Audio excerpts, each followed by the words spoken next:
Surprise!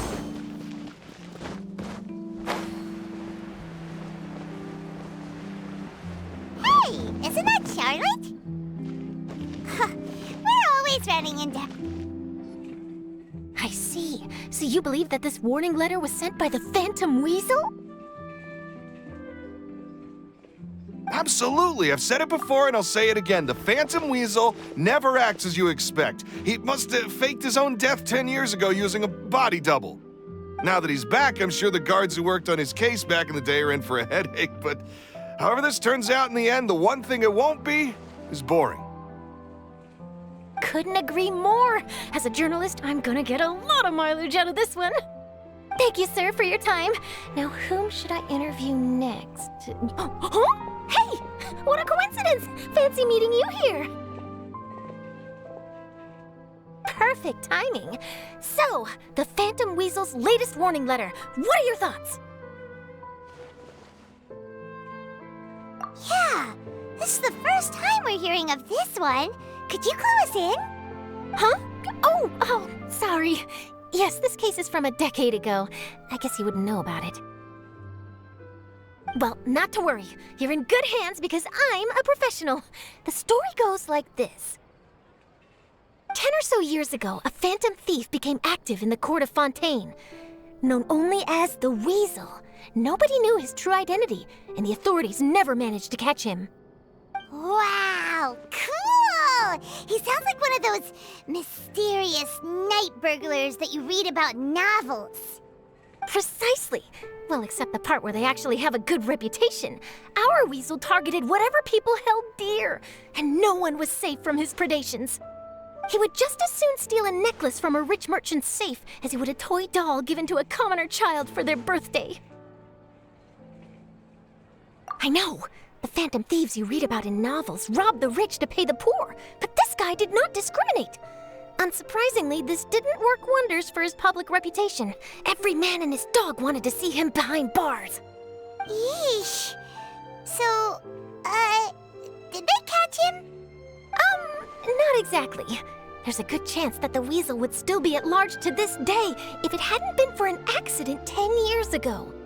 A magician named Caesar fell to his death in a botched high-altitude escape performance. When the police went through his personal effects, they found a hoard of stolen loot and gadgets used for criminal activities. And that was how the Phantom Weasel's identity was revealed to all. Sure enough, thefts in Ffontein went down after Caesar's death. But today, 10 years on, the notorious thief has once again issued one of his warning letters and pasted it on the gate of the Opera Epiclese for all to see. I had to squeeze through the crowd this morning to get a photo as soon as I heard. Here, it's this one.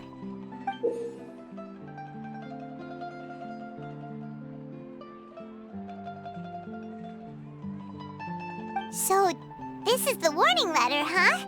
Let's see what he wrote.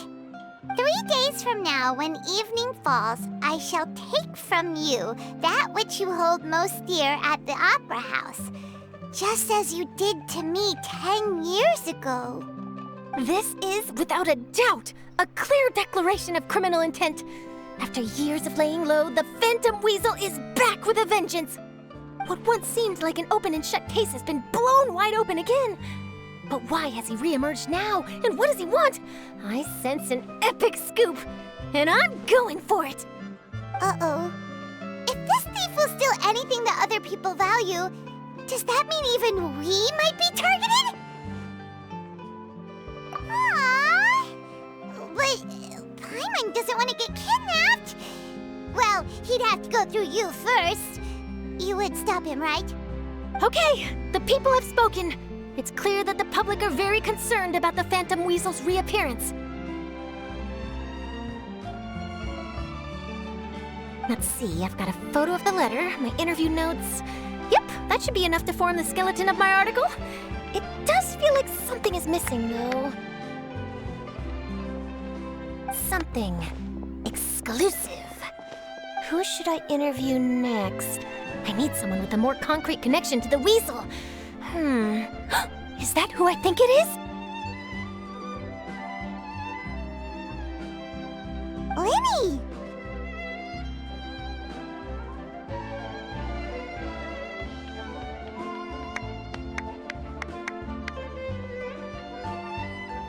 Magic, magician, Caesar, the Phantom Weasel! That's it! Let's go interview Linny! You see, the original Phantom Thief Caesar was a magician too! And what do Phantom Thieves and magicians have in common? They both have an air of mystery about them. Perhaps there's a connection there. Are you serious? What sort of a deduction is that? Oh, relax! My journalistic instinct tells me that an exclusive news story is beckoning. Let's go! No time for delay!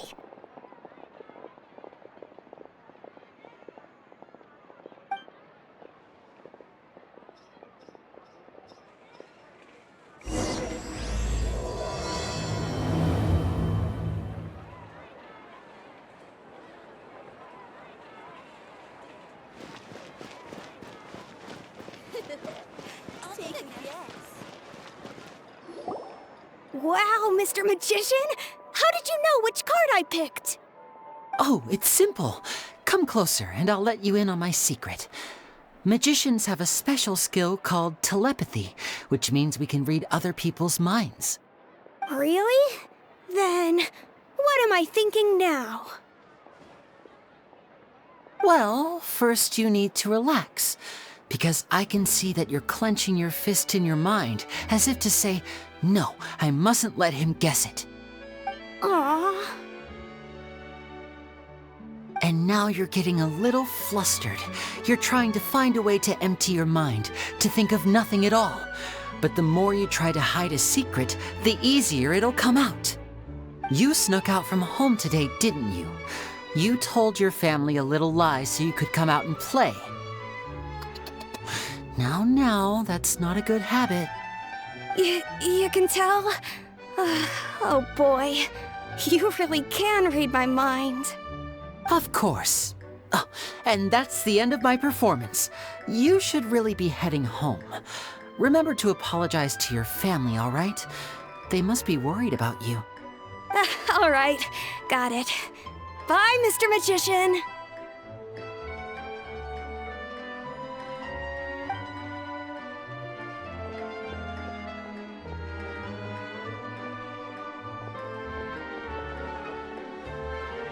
Hey, Linny? Why, hello. We meet again. Are you looking for me? What's the situation? Well, why don't you guess, Mr. Telepathic? Oh, please. You didn't believe that spiel, did you? The power of telepathy is quite beyond me. I'm sure that child would beg to differ. Seemed like you were right on the money. That was nothing more than a little trickery. I made an educated guess based on his micro-expressions. That, plus the fact that he was the only kid here without his parents, and he looked as guilty as sin. He made it easy for me. You guys, on the other hand, let me guess. Don't tell me you're here for the Phantom Weasel, are you? Wow, got it in one! Is this more of your trickery at work? Wait, really? No trickery this time. It was pure luck. His warning letter's been the talk of the town, so I figured that maybe you were asking around about that. Bingo! I plan on writing a column reporting on the latest news about the Phantom Weasel. So, Linny, what are your thoughts on this infamous thief's reappearance? To be honest, it makes me angry. Angry? Why? You read his letter, right? The Phantom Weasel claims he's planning something in 3 nights' time at the Opera House. That's the night I'll be performing there. Huh. What are the chances? Wait a minute, you don't think he's after you, do you? Well, if he is, then his warning is clearly a direct challenge to me personally. And if he's not, then it's still going to be a huge headache for me. The mere mention of the Weasel's name is enough to scare people off. So once the contents of that letter get out, barely anyone will be showing up to watch my show. But I've been preparing for this for a long time. I'm not about to let him ruin my big day. This leaves me with only one choice. I have to expose the Phantom Weasel's identity before the show begins. Really? So what you're saying is, we might get to see a live duel between a famous magician and an infamous thief? Wow, this has exclusive written all over it! To be honest, I'm not sure if I'll emerge the victor. The Phantom Weasel is a notorious crook, infamous for his inscrutable methods. You're being far too modest, Linny. I think your magic tricks are even more inscrutable than those of a thief. Thanks for the compliment, though I have to say, I don't care much for the comparison. A lot of people liken magicians to thieves because we both have the ability to make things disappear without the person noticing. But there's an important difference that these people overlook. Allow me to demonstrate with a quick magic trick. Here, I have a flower, just an ordinary flower that was picked not long ago. Watch it carefully now.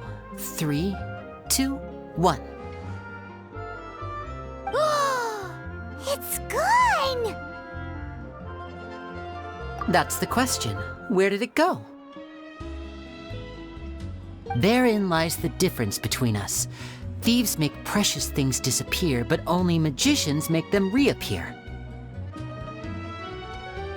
If I could now invite you all to check your clothes, there might be a surprise in there somewhere.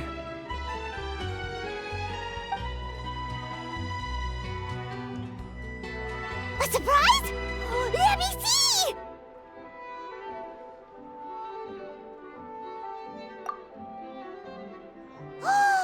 It's right there! But how? You haven't moved this whole time!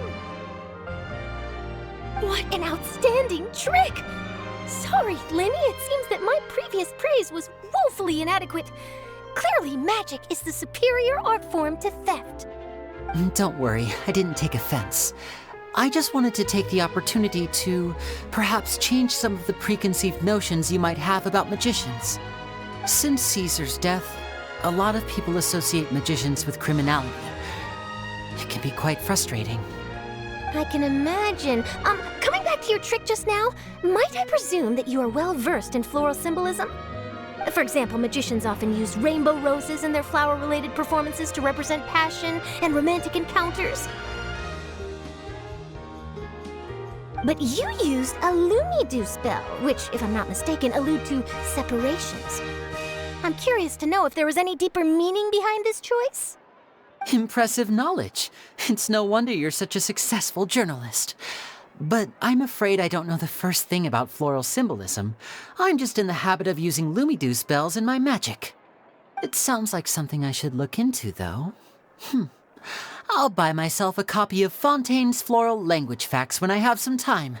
But it'll have to wait until this Phantom Weasel business is behind us. Well noted. In that case, this brings us to the end of our interview. I, for one, am looking forward to the final showdown between you and the thief. Please feel free to get in touch to update me on any further developments. Otherwise, I will of course see you at your show in 3 days' time, but let's hope the Phantom Weasel is caught by then. If there's nothing else, I'll be off. You've given me lots to work with here, and I've got no time to lose if I want to write that exclusive piece. I'll see you all later.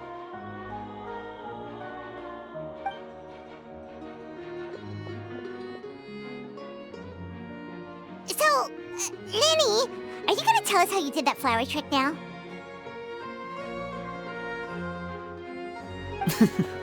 I'm afraid that's my little secret.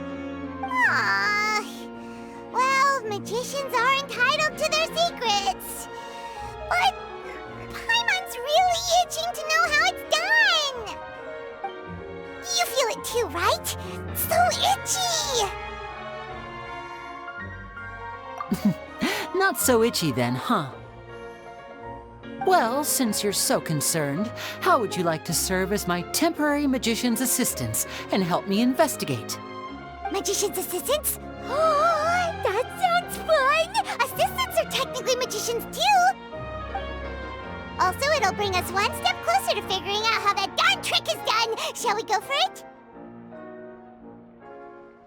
Excellent. Thank you for putting your trust in moi. The first thing we need to look into is who Caesar really was.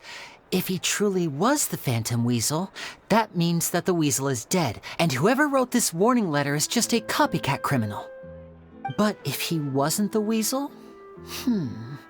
Well, that'll make things more interesting. It would mean that the weasel lives, and he's been laying low all this time in some corner of Ffontaine. And if we're investigating Caesar, his fiancée Gemma is a good place to start. Word is that she visits the cemetery often, so I asked Lynette to wait for her there. We should make a move. Let's go and rendezvous with Lynette.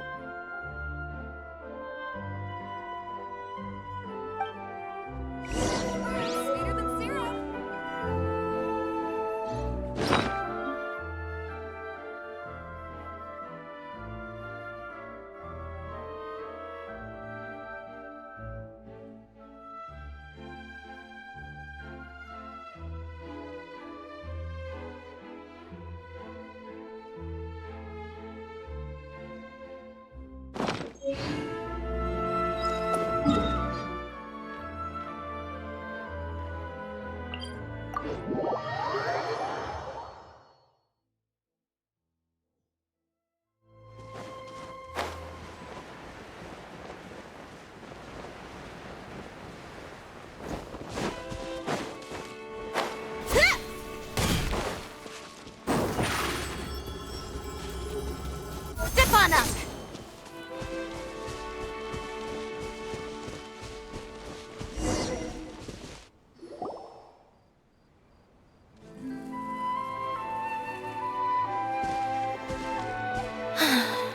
You took your time.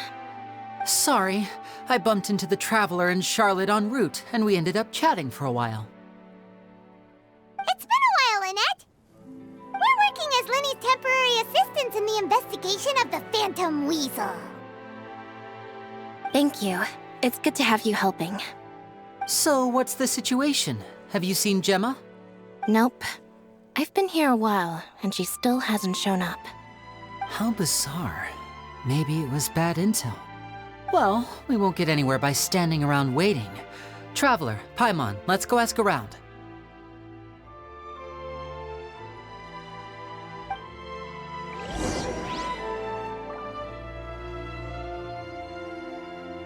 I'll wait for you here and see if Gemma shows up.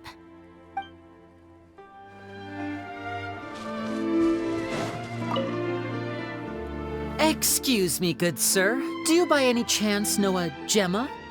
Gemma? You mean Caesar's fiancée? Sure I do. What's this about? I'm just trying to get a hold of her because I need her help with something. I heard she comes here a lot. Yeah, she does. Poor thing. It's no secret why either. She's heartsick. Ever since Caesar passed away, she's been coming here once every week to clean his grave. Often she just sits there in front of his headstone, lost in thought. Sometimes she talks to herself. I asked her what she was doing once. She said she wanted to speak to him again. She knows he's gone and can't hear her from the grave, but she just likes to spend time there, telling her fiancé all about how her life is going. And she's been doing this ever since Caesar passed away?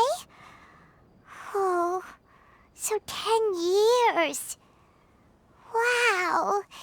Their love must have been really strong. I'll bet. Caesar's reputation fell apart after his identity was revealed, so no one else visits his grave. Gemma's the only one who still thinks about him after all these years. I don't know if the mind lives on in the waters after death, but if it does, I'm sure Caesar must be grateful to have someone who remembers him fondly. If I'm honest, I think this is all so unfair to poor Gemma. Her fiancé was a low-life crook. He doesn't deserve someone like her. Anyway, all of that said, she's running later than usual today. Normally, she'd be sitting in front of his grave by now. I wonder if she's okay. Well, that's everything I know, I'm afraid. You might have more luck asking some other people. All right, well, thanks for sharing all of this with us. We'll keep asking around. You're welcome. I just hope she'll be able to move on one day.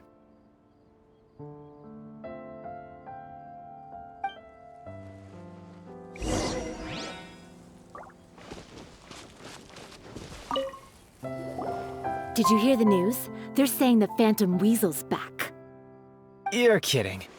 Wait, isn't he dead? I don't know anymore. All sorts of news flying around nowadays. I can never tell what's true and what isn't.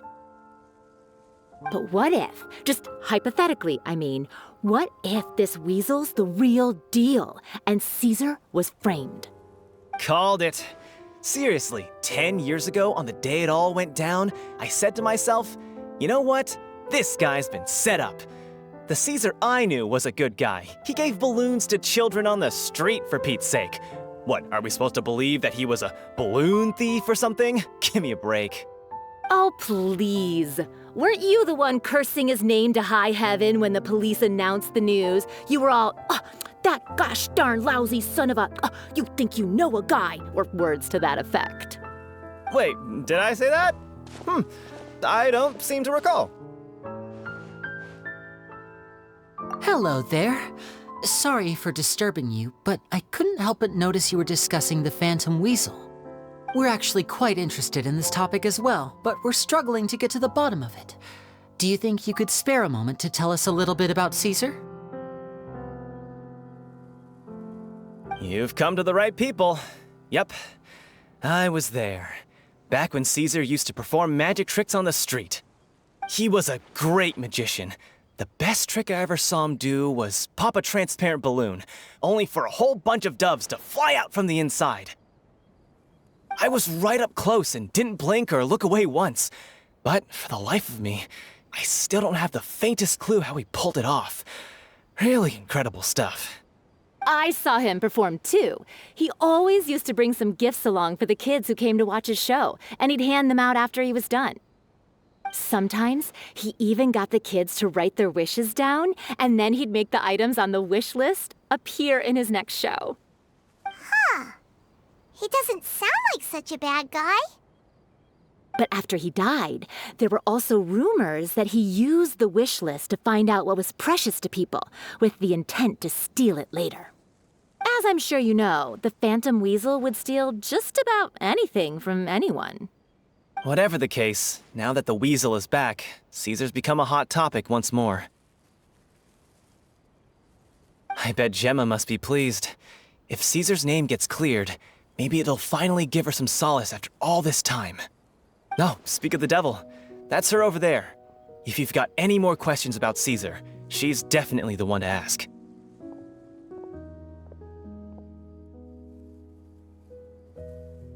So that's Gemma.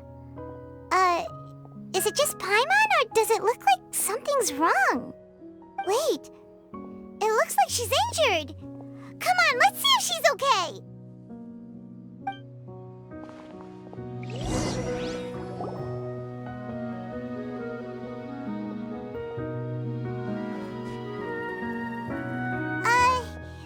Hi there.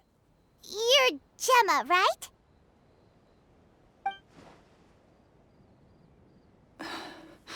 Who's asking? Don't be afraid, we mean no harm. It looks like you're injured. How bad is it? Thanks for your concern, but you didn't answer my question. Who are you, and what do you want with me? My name is Linny, and this is my sister Lynette. My name's Paimon, and this here's the Traveler. We're investigating the Phantom Weasel. The Weasel posted a warning letter this morning. If he still lives, that means that Caesar was falsely accused. You knew Caesar better than anyone else. So if you're willing, we'd love to hear what you think about all this. I promise you can trust us. We won't hurt you. In fact, we'll do all we can to keep you safe. I never believed that he was the Weasel. Huh. I suspected as much. Okay, so going back 10 years, do you remember anything strange in the weeks leading up to the accident? Did Caesar have a falling out with anyone, for instance? No, not that I know of. Got it. All right, sorry for disturbing you.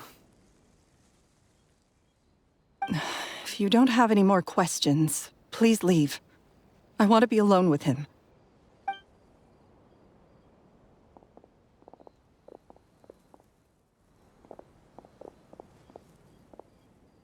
Judging by the look on her face, there's definitely something fishy about her. She's lying. She definitely knows something. That's fair. We're just a bunch of strangers who showed up and started questioning her about things that happened a whole decade ago. It makes sense that she'd be wary around us. In any case, I doubt we'll get any further here, so let's call it a day.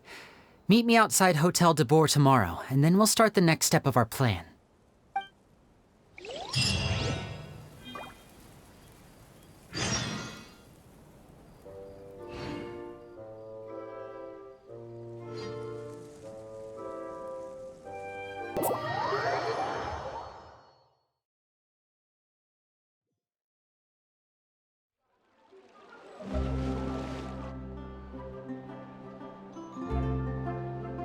Over here.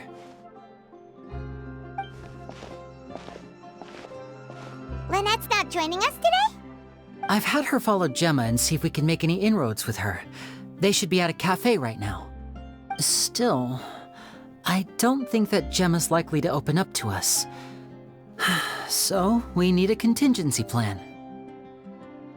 Today, we'll be looking into a guy named Lorenzo, Caesar's former pupil and assistant. When Caesar passed away, all the stolen goods discovered in his home were confiscated and returned to their rightful owners. But Lorenzo was the only one privy to all his magic secrets, and he inherited his craft.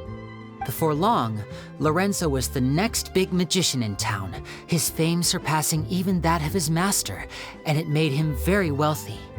He's since left the magic scene though, and these days, he's a wealthy businessman with his fingers in a lot of different pies. I had to pull a lot of strings, but I managed to get him to agree to a couple of drinks with me. Be warned though, I hear he's got a hair-triggered temper. We'd best be careful.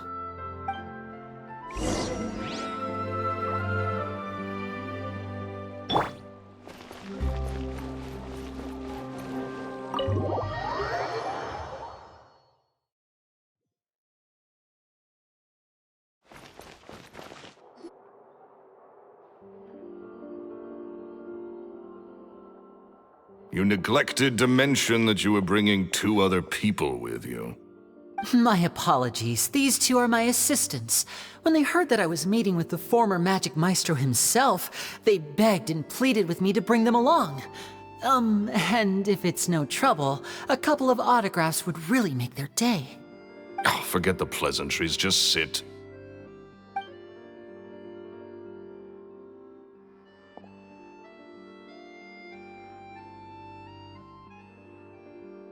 Get a load of this guy. Forget the pleasantries, he says, but he looks pretty happy about Lynni stroking his ego.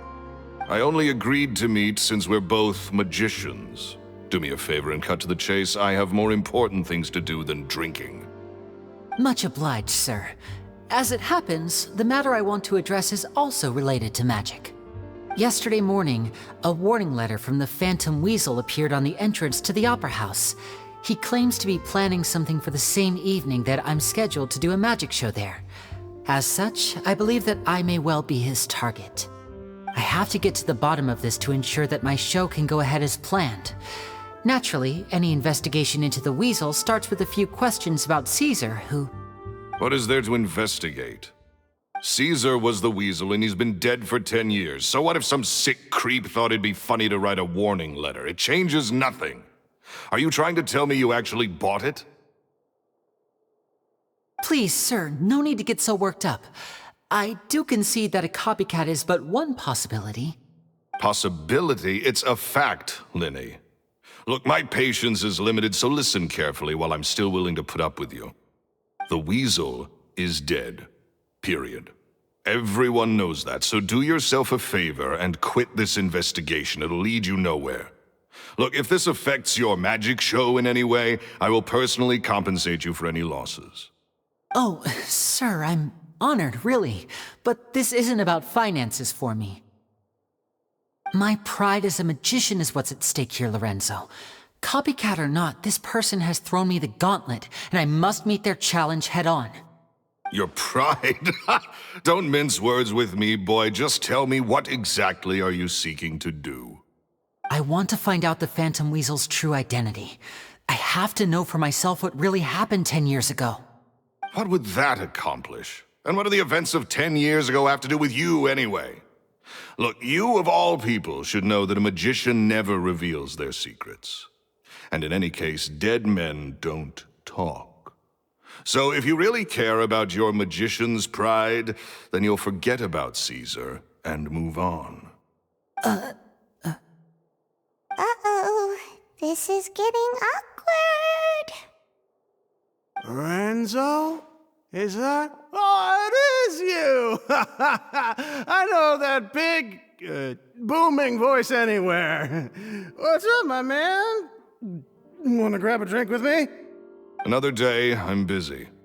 Oh, come on. You can't be all business all the time.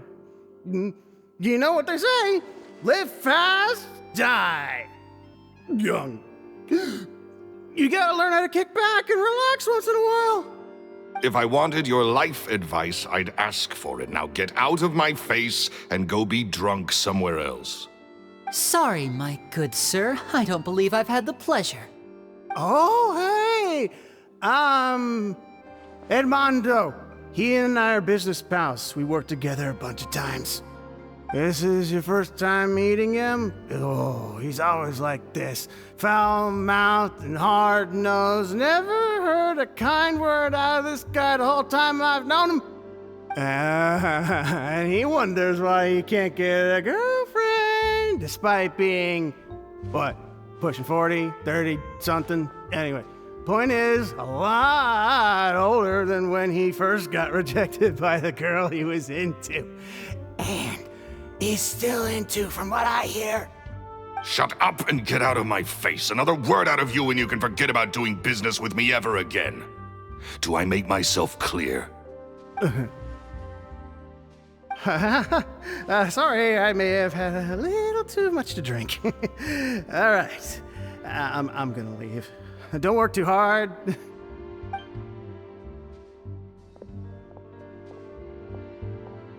I think it's high time I made a move as well. If you really want to investigate this, Linny, be my guest. But if nothing good comes of it, don't say I didn't warn you.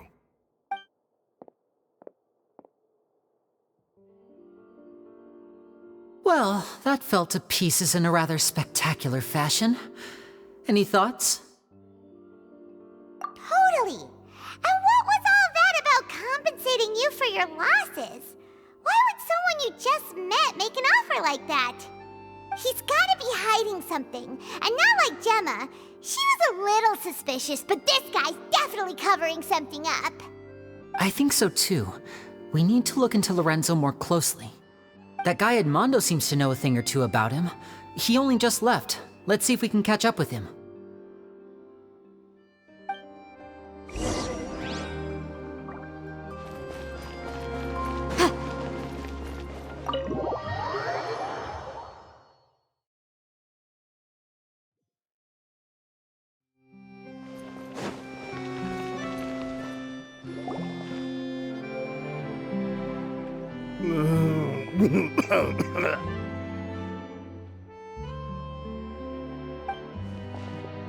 You okay there? Who are you? Oh, it's you guys. Don't worry about me. I must have had one too many. I just need to ride it out. I said way too much back there, didn't I? Yeah, I nearly talked myself into complete financial ruin. Note to self, no more drunken chats when Lorenzo's around. So he was serious about threatening to cut you off? Ugh, Paimon knew he was a bad egg. Hey, keep your voice down. Don't go prying into Lorenzo's personal affairs. Bad things happen to people who ask too many questions, or make an enemy out of him. What kind of bad things? Don't even ask. I'm sorry, I'm gonna have to cut this conversation short. I'm not crossing that line again. And take it from me, trouble with Lorenzo is one thing you don't need in your life. You saw him flare up back there. I don't know what you said to him, but Clearly, it touched a nerve. That's not a good sign. You're too young for this. Don't get in over your head. I'm leaving.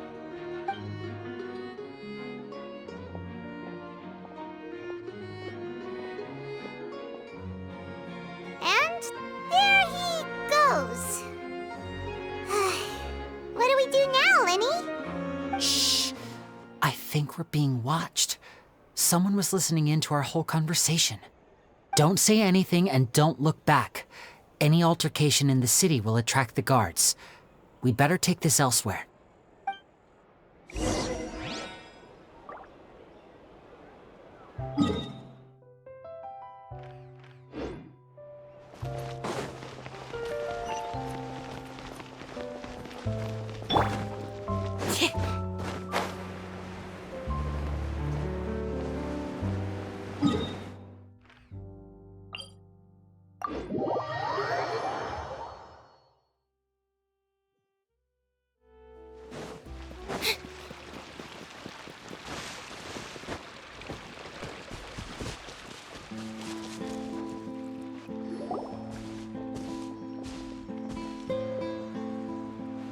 You followed us a long way.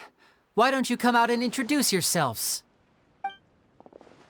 So you're Linny. And where's your sister? Ain't she with you today? Save us the trouble and go fetch her for us. Let's not drag this out. Paimon doesn't like the tone of your voice, mister!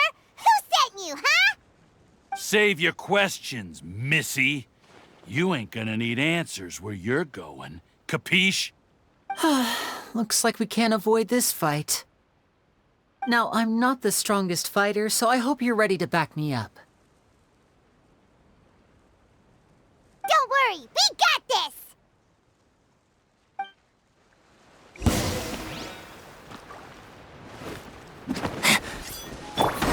Surprise! Buckle up! I'm going in! And voila!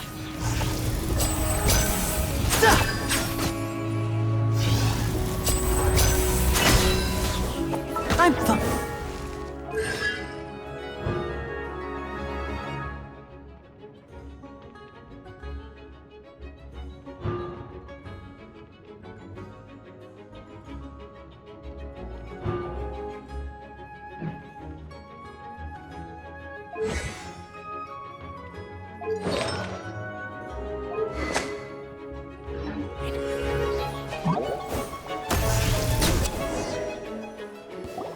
Curses. They're tougher than we thought. Vision wielders are always trouble. Intimidation ain't gonna work like it did on the lady. Come on, let's scram! Hey, wise guys! We ain't through with you yet! Oh, they got away! Did you catch what they said just before they left? Something about intimidating someone else. Sounds like they just wanted to rough us up as a scare tactic, and they've already done it to someone else, but who? You're right. She was injured when we saw her yesterday, and she acted like she had something to hide. Maybe she was too scared to tell us the truth because those guys had threatened her. Well, if that's the case, she should be more willing to open up to us once she learns that those thugs won't be bothering her anymore. Let's head back to the cafe and see if we can get any information from her.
Gemma?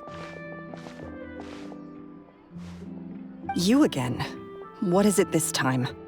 We just ran into the men who've been threatening you, and we gave them a taste of their own medicine. So, you can relax now. We're here to protect you. What? Why? I didn't tell you anything. Why would they come after you? Sounds like they're no strangers to you. That's putting it mildly. I know them all too well, and I hate them with every fiber of my being. It's been 10 long years, and still every time I try to look into Caesar's death, they show up and warn me not to do anything stupid. How do I know I can trust you? Do you really think you can get to the bottom of it all? And why are you doing this? I'm afraid I can't reveal all the details just yet, but I can promise you this. I will expose the Phantom Weasel's true identity. Because you see, this is a personal matter of the utmost importance. I give you my word. Trust me. Okay. How can I help you? I've heard that Caesar used to have a magic workshop where he kept a lot of his personal effects. If possible, I'd like to take a look at them. Do you know where it is? The Fleuve Sonde. But the place was sealed up by the police after his death, and no one's been there since. I also know that the Fleuve Sonde is dangerous territory. Lots of hostile groups lurking around. If you're serious about going there, please be careful. Understood. Lynette, you stay here and take care of Gemma. Don't let her come to harm. Got it. But if I'm staying here, I'm ordering dessert. I mean, bon appetit. But stay sharp, too. They're likely to come for you while I'm away. Okay. All right. Power saving mode off. I'll start taking this more seriously now.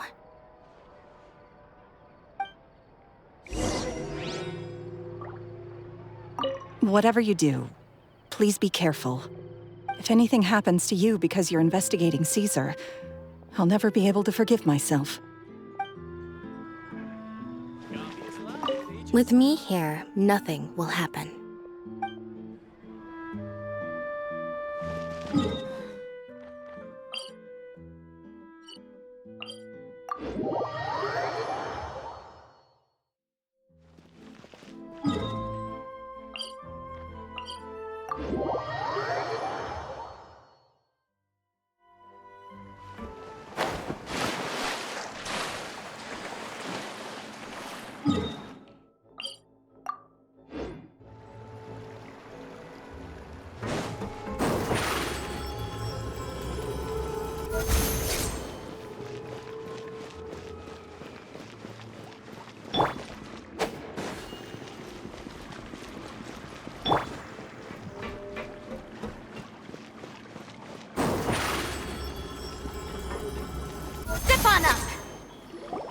If Gemma gave us the right location, then the workshop should be right nearby.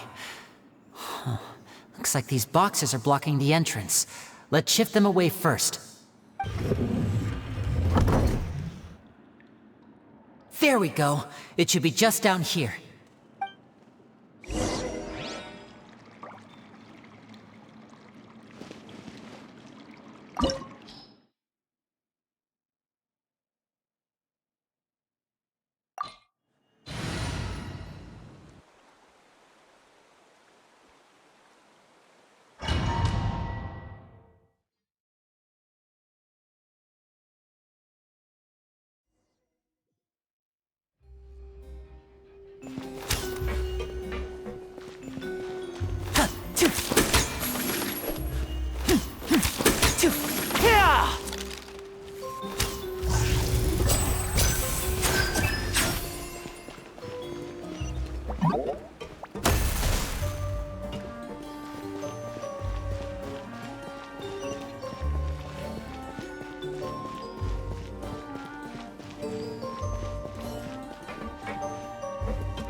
So this was Caesar's workshop.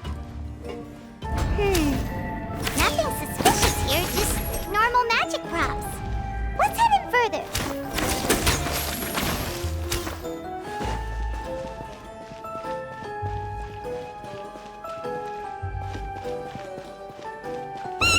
What was that? Oh, is this one of Caesar's gadgets? Guess we must have triggered some sort of device.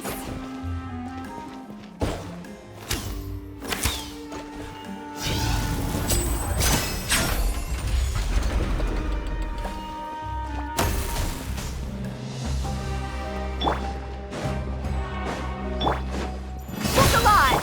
Cue the spotlight! Let's light it up! Teamwork is dreamwork!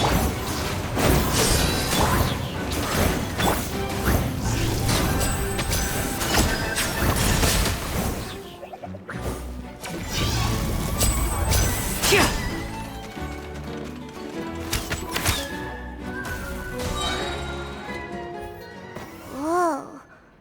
Look. The doll in the box is glowing.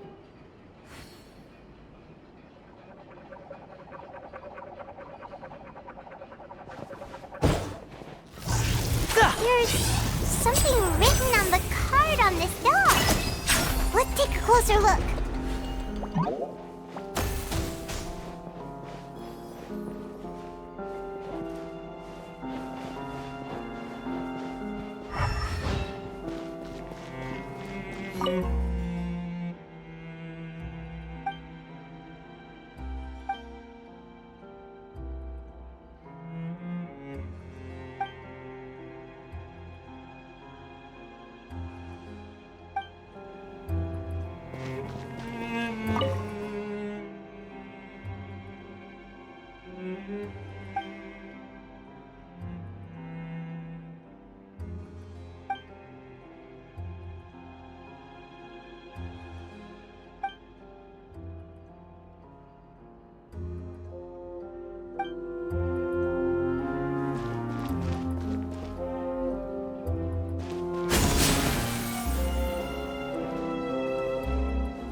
Looks like we've reached the end of this route.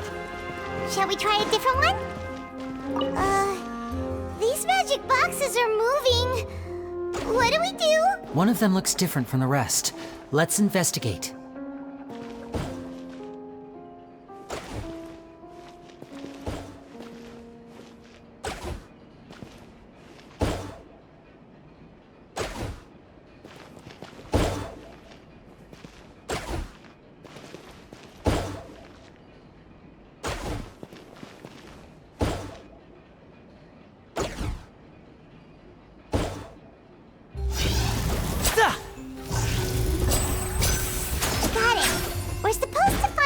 That lit up at the start, right? There should be another wish list inside.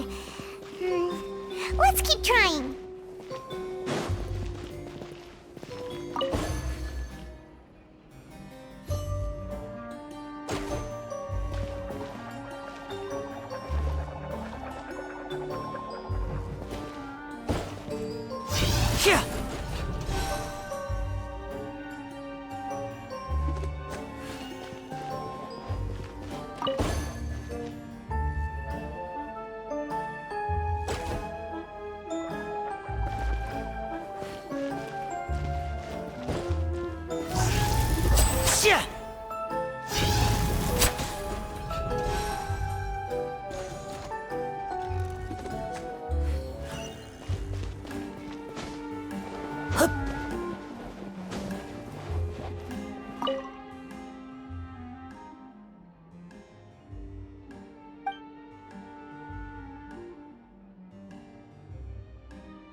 That's weird. Have we reached the end already? There's nothing here. Maybe this was a wasted trip. This place seems a little too ordinary for a magician's workshop. There's a distinct lack of mystery. We've triggered quite a few devices on the way here. I'm starting to wonder whether Caesar built this whole place as one big, elaborate magic contraption. If so, then there must be more to this place than meets the eye. Maybe a hidden room somewhere. Aha! If I just move this book, then hopefully... and... presto! A secret passageway!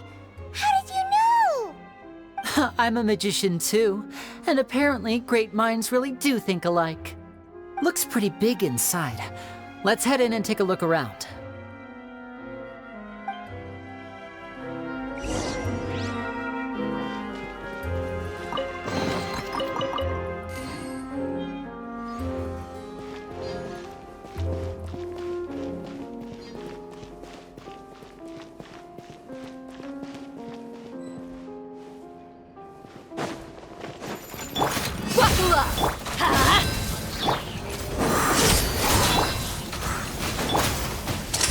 Here comes the finale!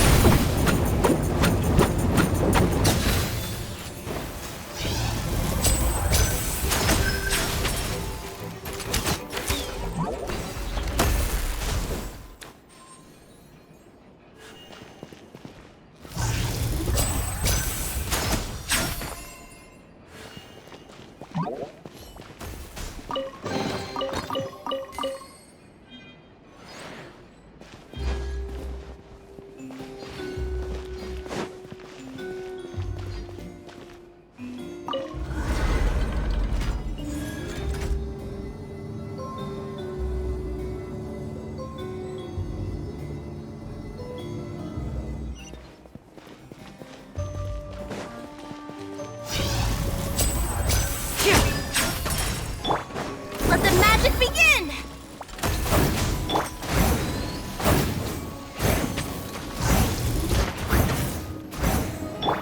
Look alive!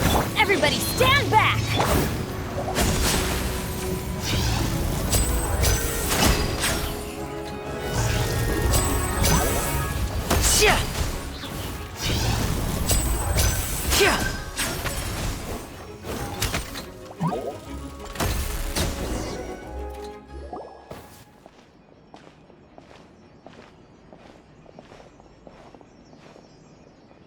Why have you stopped, Linny? Is there some device in that box? Huh. It just looks familiar somehow. Let me check this out for a second while you guys go on ahead. If anyone makes a major discovery, let's rendezvous here. All right, see you in a bit.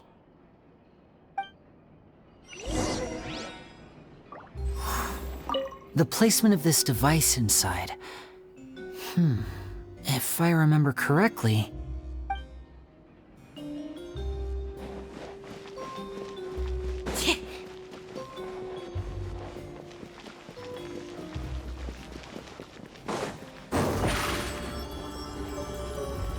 Surprise!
he wrote a lot about the principles of magic.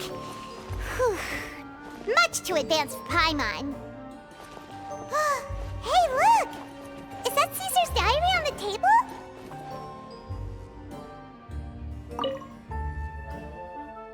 This book's thick as a brick! Let's take a peek inside it, shall we?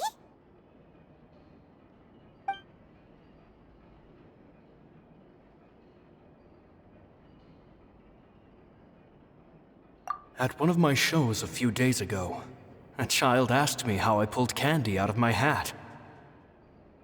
As a joke, I told the kid that the hat has a built-in wish-granting machine. Next thing I know, today a whole bunch of kids were pestering me to pull all sorts of things out of the hat. So I told them another white lie. The machine needs time to power up, but in the meantime, you can write your wishes down. Well, they took me up on that offer, enthusiastically. As I write this, I've only just got back from running around all over town, buying the things they wanted. Boy, are my legs sore. I wound up saving very little this month, but that's not a major issue. I now have a bigger problem. How am I going to hide all these things inside my hat?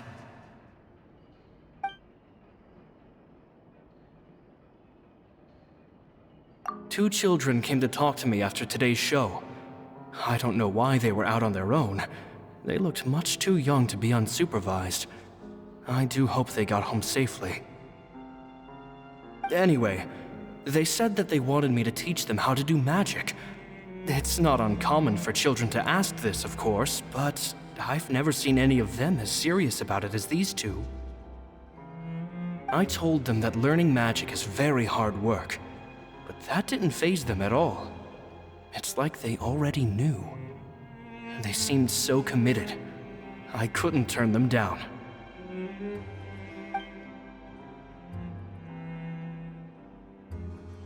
It seems like something's bothering Lorenzo lately, but he won't open up to me about it.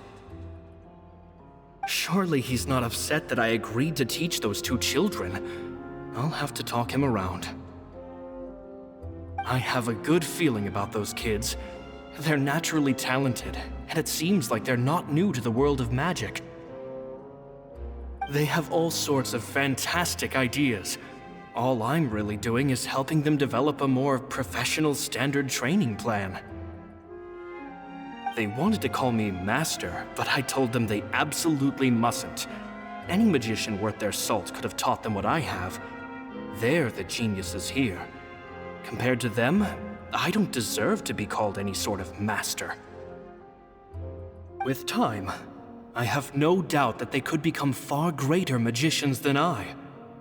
My only concern is why they're so mature for their age. I fear they've had to grow up too fast. I don't dare to imagine what they must have been through. Gemma thinks so too. She doesn't like being around them. Says that their eyes are too piercing. They don't bother me, but then again, I've never been the sharpest tool in the shed.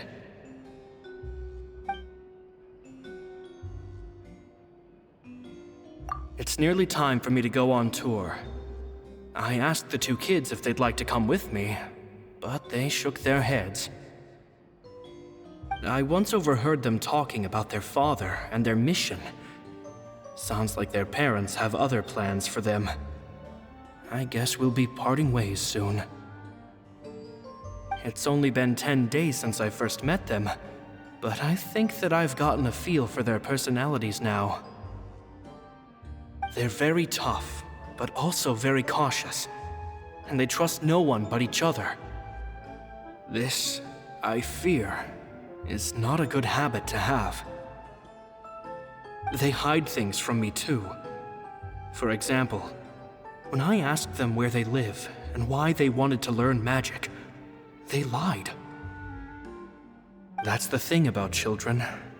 Whenever they're trying to cover something up, it always shows somehow. I can sense that their lives have been hard, possibly even dangerous too. They're not like other children. It's a shame that I can't do more to help them. After thinking things over, I decided to tell them a bit about how I see the world.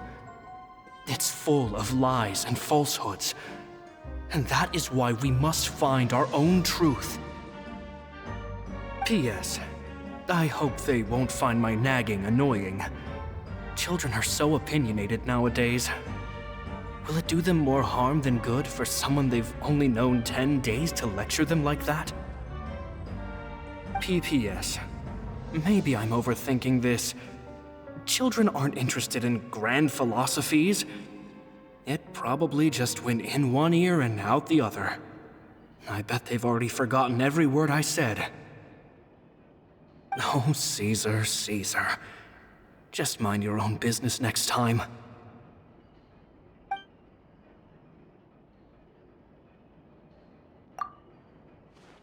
Two magic geniuses with a father and a mission, huh?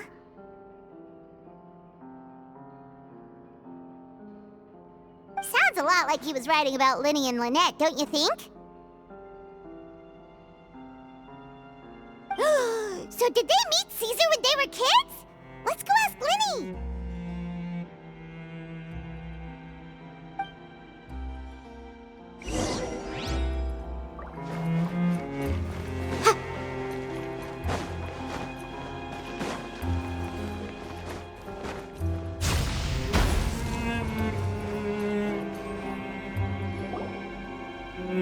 Linny? Shh, hold that thought. As I expected, there's a lot of fishy things going on in this place. Fishy? Uh-oh, what have you found? All in good time. Before we go over our new leads, I want to tell you how a high-altitude escape is performed. First, the magician slots themselves into a magic box in full view of the audience. The box is then suspended high in the air, and a short while later, the base automatically opens. At this point, a dummy will fall out of the box, but it looks real enough to grab the audience's attention, and they start wailing and screaming. Meanwhile, the real magician, who has by now blended into the crowd, waits for a good moment to make their appearance and put on a hysterical performance. Oh no! Is that me? Did I just fall to my death? Very vivid description. Paimon can really picture it. And then what? The audience's gaze then turns to the magician, and by the time they realize what's happened, the dummy has vanished, as if everything that just happened was some sort of shared illusion. Of course, that's just how I think the process should work, theoretically speaking. The inventor of this trick never performed it successfully. When the box opened, Caesar was the one who fell out, and not the dummy. He fell right to the ground from the highest point of the opera house.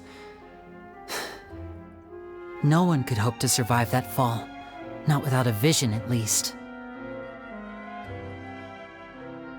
And no one else has ever attempted this trick since.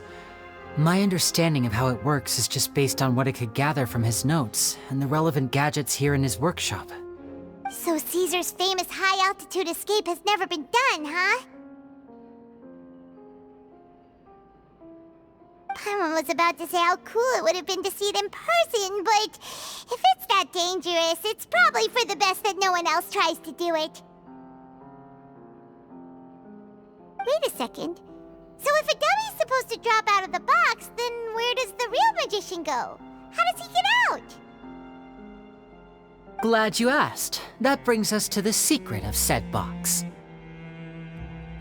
This box right here is the one that Caesar constructed himself to use in the performance, and it's not as simple as it looks. Inside, there's a device that only the magician himself would know about. Once the magician's inside and the box is lifted up into the air, the audience's view of the box is fixed at a certain angle. From where they're standing, they have a clear view of the front, sides, and bottom, but the back and the top are now no longer visible. At this point, the magician presses a button inside the box, opening a secret door out of view. He then escapes through this trapdoor onto the Opera House roof, waits for the dummy to fall and distract the audience, and quietly returns to ground level. That's way simpler than Paimon imagined. Even Paimon could probably do it.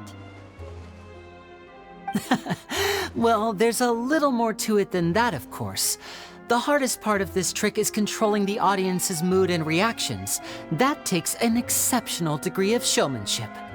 There's the falling dummy, the miraculous reappearance, the pompous performing. Maybe the magician would even have themselves tied up before it begins to strengthen the impression that there's no escape.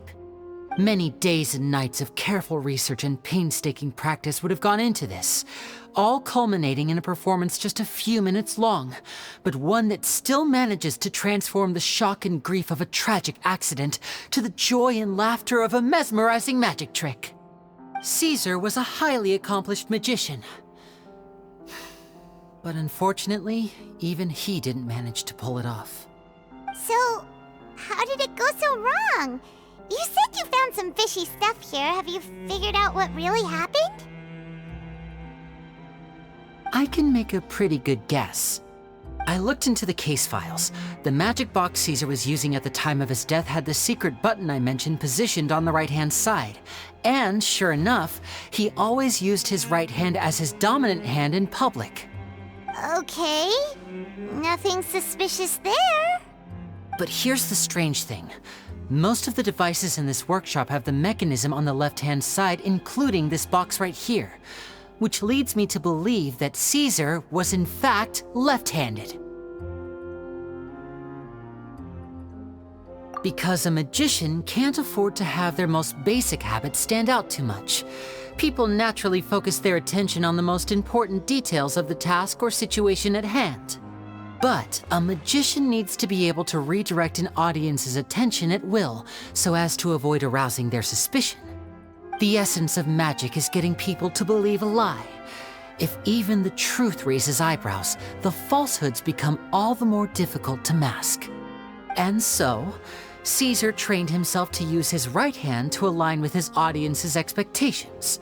Great magic always requires sacrifices. But in his most stressful and nerve-wracking moments, and when no one was watching, reflex would kick in and he'd use his left hand. That's why he set his gadgets with the mechanism on his left. Exactly. I think that's likely what happened. Caesar would have been under a lot of time pressure during the escape. He'd have had mere seconds to open the hidden compartment, retrieve the dummy, then open the secret door and make a swift escape. But I'm sure he was confident. He would have rehearsed countless times to the point where it was second nature. He'd barely need to think about what he was doing because muscle memory would guide him through. So he opened the compartment, took out the dummy, checked everything was in order, and then went to leave. With his left hand, he reached for the button, and suddenly, his heart skipped a beat. It wasn't there. Much like when you reach for your keys but find your pocket empty, his mind needed a moment to process what was going on. Instinctively, his left hand would keep feeling around for the missing button, maybe for another second or two, until the bottom of the box gave way. With the stakes being as high as they were, just a 2-second delay cost him everything. The authorities would find nothing suspicious and conclude that his death was due to his own error. When in reality, someone switched the boxes, and they did it to murder him. But how would they be able to make the switch without being noticed? That would be difficult to pull off, no? It would have to have been someone who knew that he was left-handed, and who could move his props around without arousing suspicion. Someone who was always by his side. Isn't that right, Lorenzo? You just couldn't let sleeping dogs lie, could you? There's not a lot of people who'd go to all this trouble for some magician who died 10 years ago. I didn't want to have to do this, you know. Silencing you the hard way just creates more problems for me to deal with. But I gave you your chance. I hoped you'd do what's good for you and back off like the lady, but you disappoint me. You mean Gemma? So you are the one who's been threatening her! Yes, although however stubborn she might be, she was never much of a liability. But you people, you never even knew him, but for some reason you just wouldn't drop it. Which is why you can't leave this place alive. Take them out, and make it quick. Do your worst!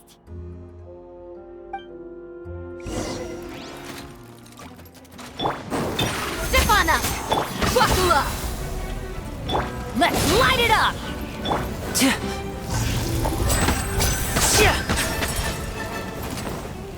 Now disappear!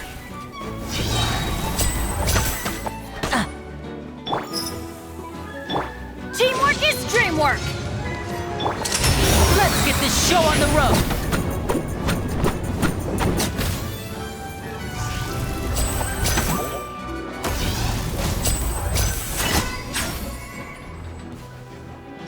Look alive! Cue the spotlight!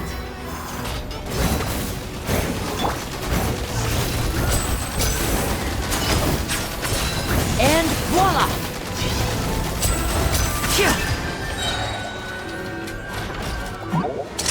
A round of applause!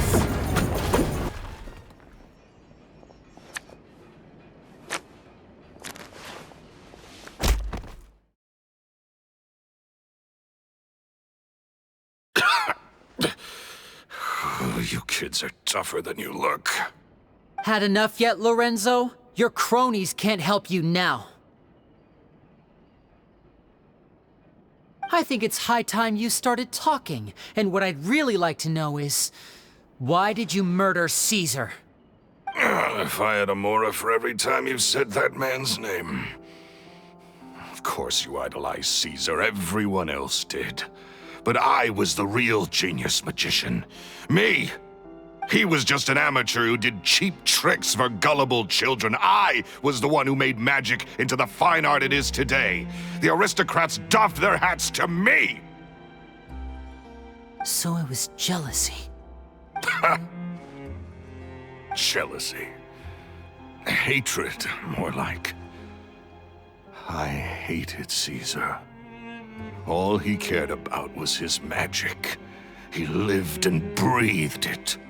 He poured everything into his street performances and his stupid tours like it was just a hobby to him, never bothering to think about Mora. What sort of fool devotes their life to the art of deception and never has a Mora to show for it? But the people loved him, didn't they? Oh, how they looked up to him. No one gave me a second look. All I ever heard was, "Oh, your master's amazing, isn't he?" Amazing. Yeah, so amazing that he was completely broke. Every other apprentice was living it up at their master's expense, but no, not me. I put in all the work, mastered all the skills, and it brought me nothing more than the life I already had. He forbade me from using magic to trick people out of their Mora. There was nothing he hated more than that. And with his reputation in Fontейн, it was too risky for me to go it alone. As long as he was alive, if I dabbled in my own brand of money-making magic, he would expose me, and it would destroy me. I had to kill him. There was no other way. He had to go. And this was your only motive? It was reason enough. What other motive would I need? Well, I was under the impression that there might have been other factors at play. For instance, maybe you were in love with Gemma, but she was engaged to Caesar. In love with Gemma? Don't be ridiculous. Guess I was wrong about that then. Next question. Are you the Phantom Weasel? I am. Caesar was so strict with me. He insisted that his way was the right way, that the sole purpose of magic was to bring joy to the world. I never bought into any of that. I was more interested in the practical value of magic. Sure enough, it helped me fill my pockets with all kinds of valuable treasures.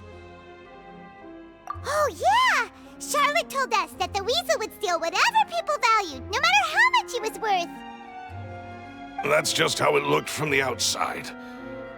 What would any thief want with second-rate loot? I've only ever targeted high-value items. I stole cheap things as a way of practicing my craft. It was other people's overactive imaginations that conjured up the preposterous image they then dubbed the Phantom Weasel. So that's the story, huh? Well, I hope you're ready to tell it all over again during your trial. What choice do I have? You're a pack of wolves, and you've got me between your jaws. You've seen what's here, and my last-ditch effort to stop it getting out has failed. What else can I do? So be it. I've enjoyed power and wealth for the last 10 years, the likes of which Caesar could never give me. I wouldn't choose for things to end this way, but I regret nothing. Very well. In that case, I'll contact the guards. Traveler, Paimon, keep an eye on Lorenzo for me. I'll meet you just outside the workshop when I'm back.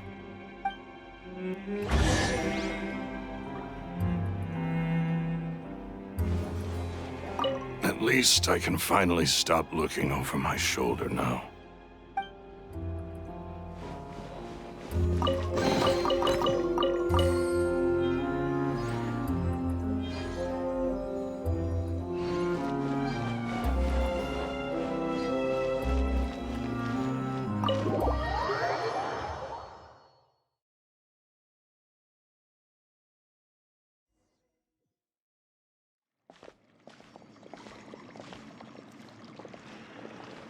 Lini has told me the whole story. Lorenzo, do you confess to the murder of Caesar and to framing him for the Phantom Weasel's crimes? Look who's finally developed a conscience. What kind of disciple murders their own master? I hope it was worth it, because they'll be hell to pay.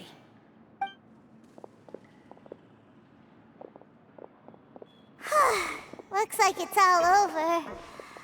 What should we do next, Lini? Should we start preparing for your show? Let me think. Let's rendezvous with Lynette and Gemma first. With Lorenzo in custody, Gemma will no longer have to fear for her safety. Good point! We should go tell Gemma the good news right away! It'll give her some peace of mind for sure!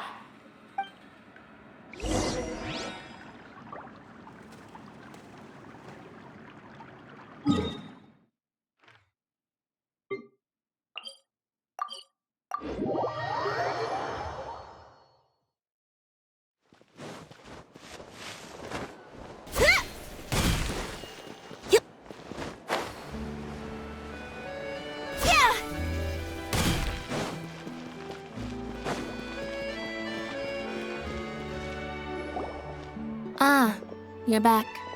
You were so quick. I've only just finished my third dessert. Your third?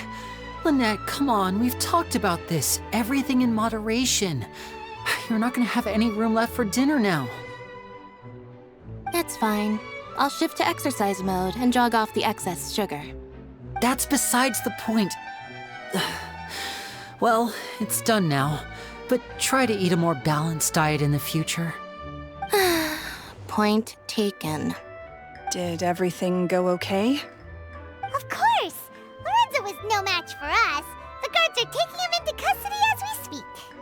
Gosh, that's amazing. I'm sorry, I still didn't know if I could trust you, but now it seems I can. I had my suspicions about Lorenzo, but It's okay, we understand. He did threaten you. Paimon would find it hard to trust strangers in your position, too. But you don't need to be scared anymore. Everything's gonna be okay. Sorry. My emotions are all over the place right now. I've been waiting for this day to come for so long. I always wanted to report Lorenzo. He took all of Caesar's property, which I found suspicious. but I had people watching me all the time, so I couldn't risk looking into it. I was so afraid. I was scared he'd do something terrible to me, and then no one would be left to visit Caesar's grave. So I never had the courage to speak out. Thank you all. Truly, thank you so much.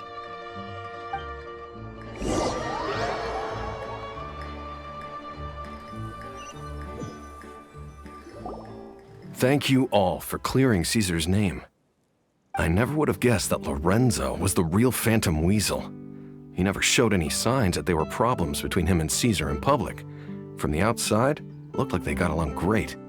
And to think that lowlife's been living life to the fullest all this time, while Caesar's name was getting dragged through the mud. It's a travesty. At least his soul can finally rest in peace now, thanks to your efforts.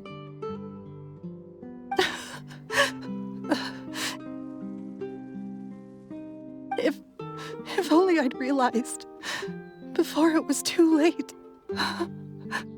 Don't blame yourself, Gemma. This isn't your fault. Yeah, you still have the rest of your life to live. Caesar wouldn't want to see you spending it feeling guilty. Cheer up, Gemma. My brother's doing a magic show at the Opera House tomorrow evening. Would you like to come along? It might raise your spirits. This show will be a special one. We're holding it in Caesar's honor. In Caesar's honor? Really? Oh, thank you. I'll be there. Great. We'll see you tomorrow evening. Traveler, Paimon, don't be late. Don't worry, we'll be there. No way are we gonna miss out on a free magic show. Wait, Paimon feels like we're forgetting something. Oh yeah, Caesar's diary! We never found out if the two kids Caesar taught magic to were Linny and Lynette or not. Linny changed the topic back in the workshop, so we didn't get a chance to bring it up. Oh well, guess we'll just have to ask Linny tomorrow evening.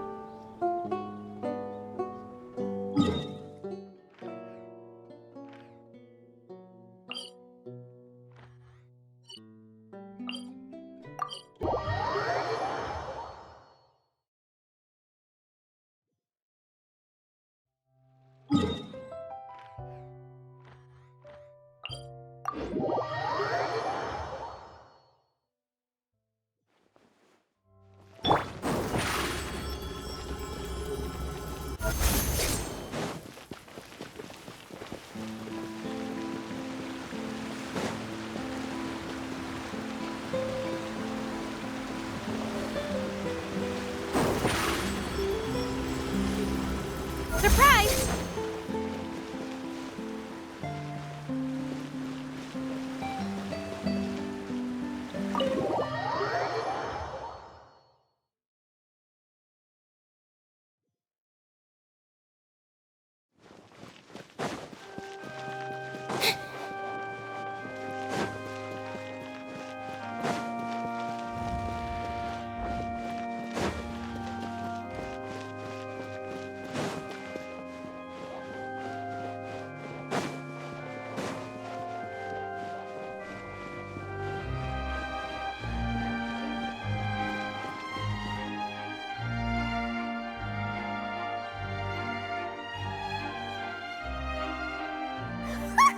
Paimon's excited to see another of Linny's magic shows!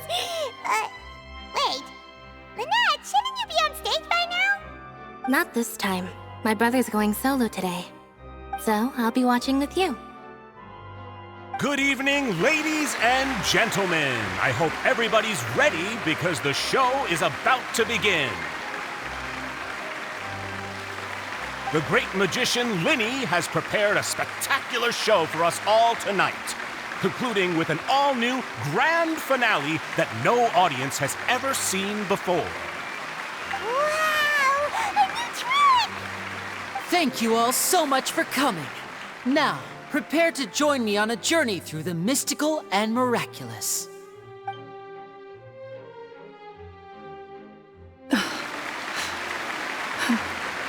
Exciting stuff, isn't it? Yes, it's just... It reminds me of him. No wonder. Caesar was a famous magician too. So, how did you two first meet, Gemma? Well, I was out on the street once, and I saw him performing for little children. Children love magic, because they're willing to believe in things that can't be rationally explained. Caesar had this amazing way of bringing them into a dreamlike world. And somehow, I felt drawn to him too. So I went up and asked him to do a trick for me. Aw, that sounds so romantic. What trick did he do? It was with a flower. He took it in his hand, snapped his fingers, and it magically appeared on my head. I was so happy that day. No one had ever given me a flower before that. Oh, that's so cute! Actually, now that you mention it, Linny's done that one before. Is that right? Then I suppose he's a romantic at heart, just like Caesar. So let's treasure the time we have with him. After all, you never know when the people dearest to you might be gone. That's right. It's all over now. Paimon doesn't really know how to comfort you, but at the very least, no one's gonna be intimidating you from now on. You can breathe easy at last, right? Right. Yes, you can breathe easy now, Phantom Weasel. See? Even Lynette says... Wait, what? The Phantom Weasel? Lorenzo escaped? Where is he? What do you mean, Phantom Weasel? As Linny once said, a performer's job is to commit fully to their role and put on a flawless performance for their audience. But once the bag of tricks is empty and the curtain falls, it's time to end the show. The spotlight is no place for someone with no more cards up their sleeve. It's been 10 years, Gemma. Aren't you tired of the grieving widow act? I think it's time to put an end to it. What are you talking about? Paimon doesn't like this riddle. Traveler, Paimon doesn't like where this is going. Come on, say something! Ladies and gentlemen, I hope you're all enjoying the performance so far. There will now be a brief intermission, after which Linny will perform the most electrifying act of tonight's show, the one we've all been waiting for. The final performance will take place outside of the Opera House, so please make your way outside in a calm and orderly fashion. The Phantom Weasel never did like public places, did they? Don't worry, this place will be quiet soon. Let's talk somewhere else for now.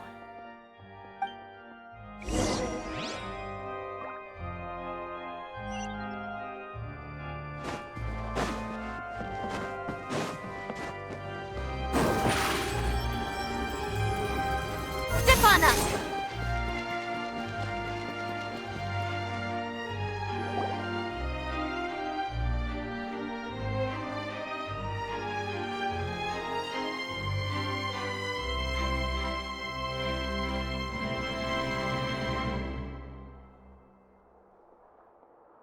Dear me, this is awkward, isn't it? And unfortunately, I'm all out of gadgets, so I'm afraid I can't do any tricks to liven up the mood. This is a big mistake for a magician to make, but thankfully, I do have a backup plan. Now, who wants to hear a story? Linny, don't we have more important things to address right now? Lynette accused Gemma of being the real Phantom Weasel a moment ago. Oh, what the heck's going on? All in good time. Magicians are good at guessing what people are thinking. I know the questions you want to ask. And as it happens, the story I'm about to tell might answer a few of them. Really? Well then, let's hear it! Paimon's dying of curiosity here! Let's go back to the very beginning. A decade ago, when the Phantom Weasel was terrorizing the court of Ffontaine. She never missed a target, never left a trace, and no treasure was safe from her thieving hands. But as her infamy grew, so did the readiness of the police, and her opportunities to act became ever fewer. Every day, she ran the risk of being exposed for who she was. Of course, she could not simply take this lying down, and before long, she found her ticket to freedom. She would create a scapegoat, a false weasel to close the chapter on her behalf. After weighing her options, she set her sights on a renowned magician, Caesar. After all, magic and theft shared enough similarities for people to buy the story when the truth came out. So then what? Being the master deceiver she was, the weasel easily earned Caesar's trust. Now all that remained was to frame him for her countless crimes. But as she was considering how to make her move, she noticed Caesar's aggrieved pupil, and a new thought entered her mind. Maybe I don't need to get my hands dirty after all.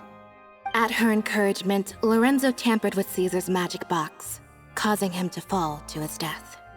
Afterwards, Lorenzo seized his master's property, and the weasel set about tarnishing Caesar's reputation. Two co-conspirators committed the perfect crime.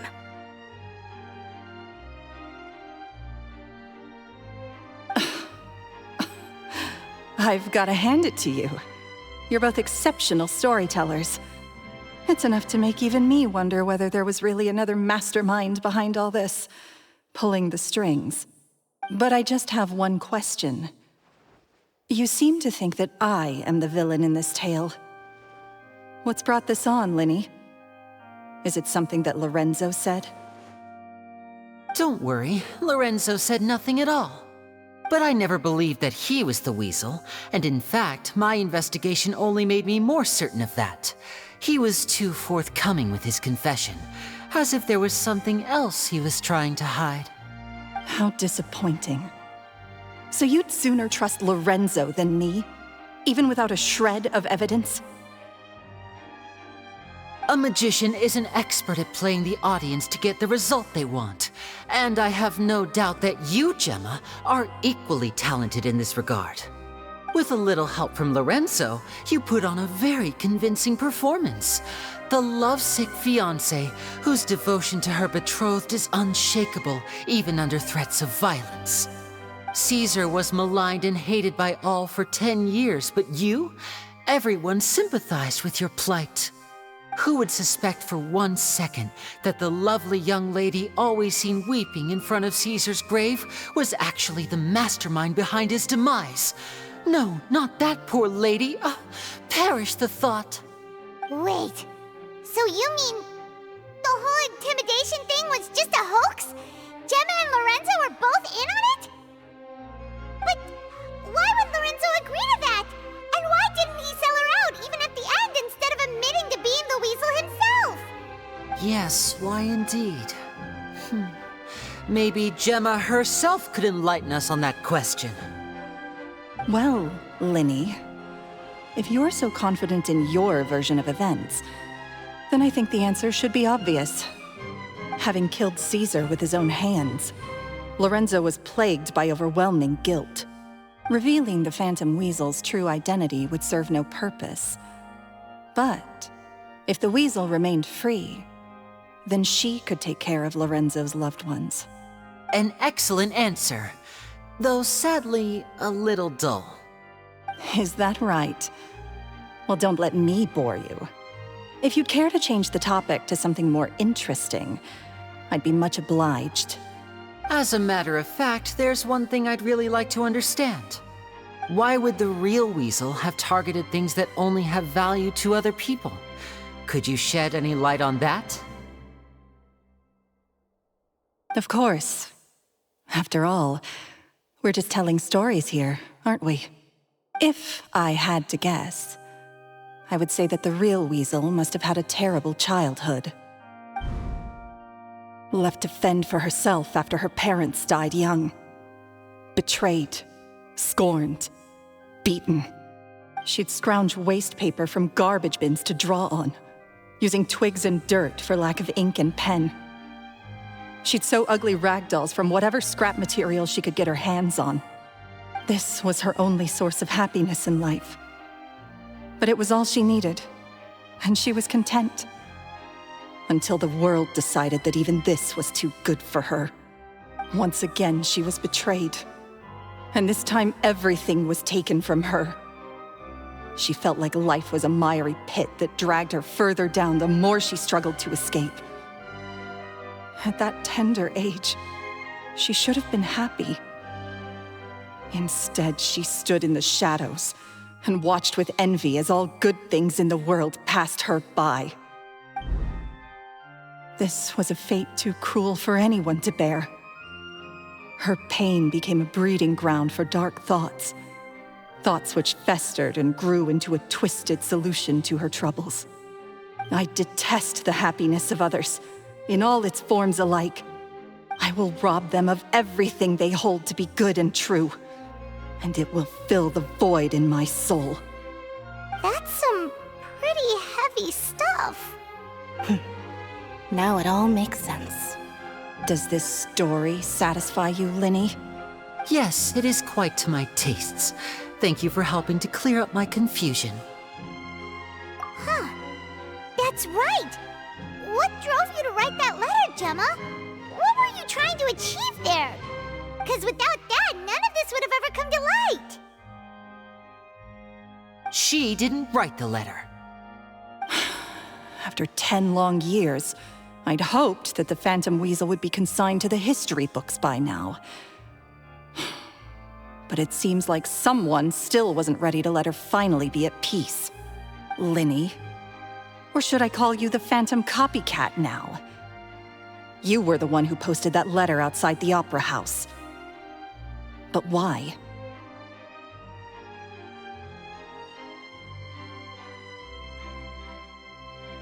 Very sharp, Phantom Weasel. Still as shrewd as ever. Well, no need for me to be coy about it. Our goal was to clear Caesar's name. The most straightforward way to change the public's impression of Caesar was to force the Weasel to show themselves. That's it? You had no other agenda? Of course we did. We made it quite clear in the letter, I believe. I shall take from you that which you hold most dear, just as you did to me 10 years ago. 10 years ago? You mean Caesar's death? You met him? Wait. Oh, I get it. You were those two obnoxious kids. It's been so long, and you're all grown up now. I didn't recognize you. He taught you magic back then, didn't he? For what, 10 days or something? And you went to all this trouble. Why? Because you feel like you still owe him something? We remember all our debts, however great or small. 10 years ago, Caesar's reputation was torn to shreds, and his legacy was thrown out. 10 years on, and no one cares what the truth is anymore. But we did not forget, and so we came to find you. And? What exactly did you take from me? I'm still standing, as you can see. Lorenzo has admitted to everything. I'm free. Free? Do you really think so? Caesar once told me that even though the world is filled with lies and falsehoods, we must find our own truth. I think that applies to you too. Truth can take many forms. Prized possessions with nostalgic value, fervent hopes and dreams, and irreplaceable people. Life took many things from you, and those wounds never healed. When they ached unbearably in the dead of night, stealing became your way of numbing the pain. What are you trying to say? I'm saying that for the last 10 years, you've been living a rather uneventful life. Perhaps that's because you found something other than a life of crime to fill the hole? Back to Lorenzo for a second. He murdered his own master, played along with your act, and took pains to make sure any suspicion would be directed towards him. But what did he have to gain from all that? He knew who you were and the things you'd done, and despite that, he was willing to give everything up for your sake. He's the reason that you haven't felt the compulsion to steal in all these years. You're more than just accomplices in murder. You're the only real friends each other has. So I think you know, deep down, that he is the only truth you have in your life. But that truth is gone now, and I guarantee you, you'll never see it again. Congratulations on your freedom, Gemma. Your freedom will cost you dearly. From now on, you'll be all alone in a world full of lies and falsehoods. I do hope you'll be able to bear it. You've still got a long life ahead of you after all. Gather round, one and all. The time has now come for the amazing Linny to perform his final act in tonight's show. I'm sure you're all wondering what he has planned for the grand finale. Well, wonder no more, for the answer is a death-defying high-altitude escape. A high-altitude escape? I'm sure you all remember the magician Caesar. This was the very trick that led to his fatal fall, after which he was dubbed the Phantom Weasel. So we have now learned that Caesar was wrongly accused, and that the real Weasel has now confessed to their crimes. Guess that's my cue to leave. Whew. I've been practicing this one for ages now, but I'm still a little nervous. Traveler, Paimon, I hope you enjoy the rest of the show.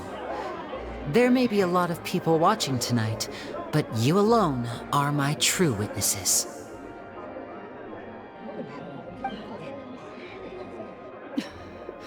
Lynnie, wait. You two hid a lot from Caesar.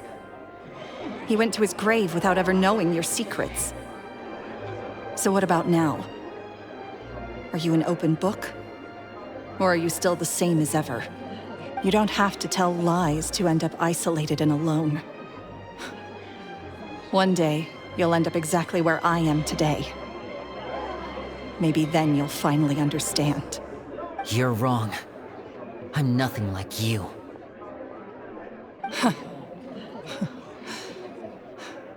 So,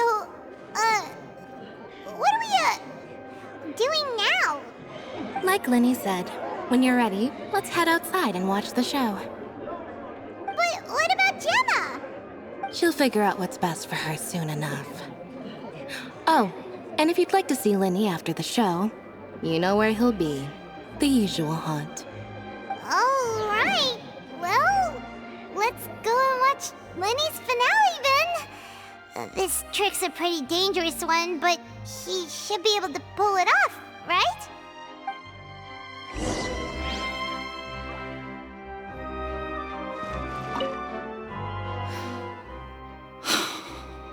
What is my truth? Sometimes I think I'm like a gambling addict. All I care about is winning, and it doesn't matter what's at stake.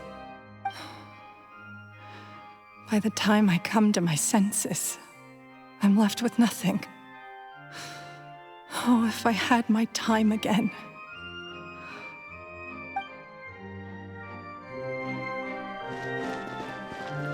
Magicians are not like thieves. Thieves only tear things apart. But good-hearted magicians, they put things back together.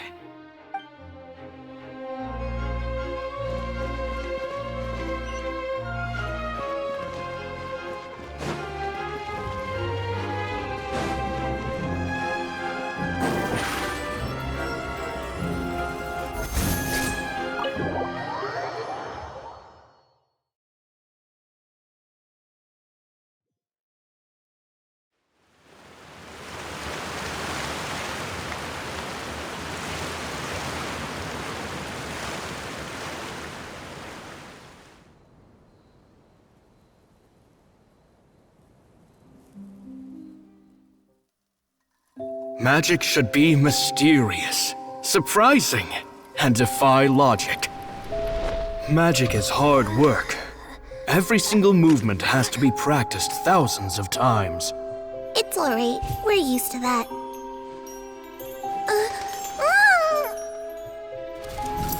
We're sorry. You've taught us so much, but we can't tell you the whole truth. It's okay. Do you still remember what I told you? This world is full of lies and falsehoods. I only hope that one day you can find your own truth. What about you? Have you found your truth? Magic is my truth. I want to perform a magic trick so great that people will always think of me when they talk about it. For a magician, what greater honor could there be? Look! Behold! Lynni is sealed inside the box. Will he manage to escape?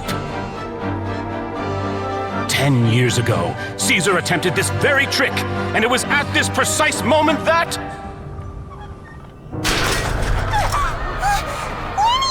Watch out!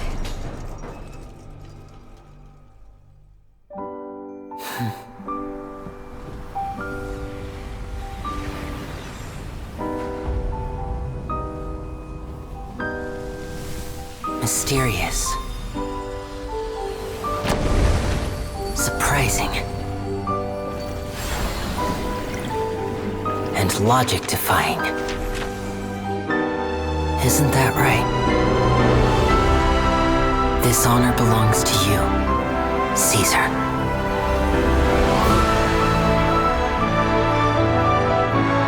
I'm just sorry it's a little late.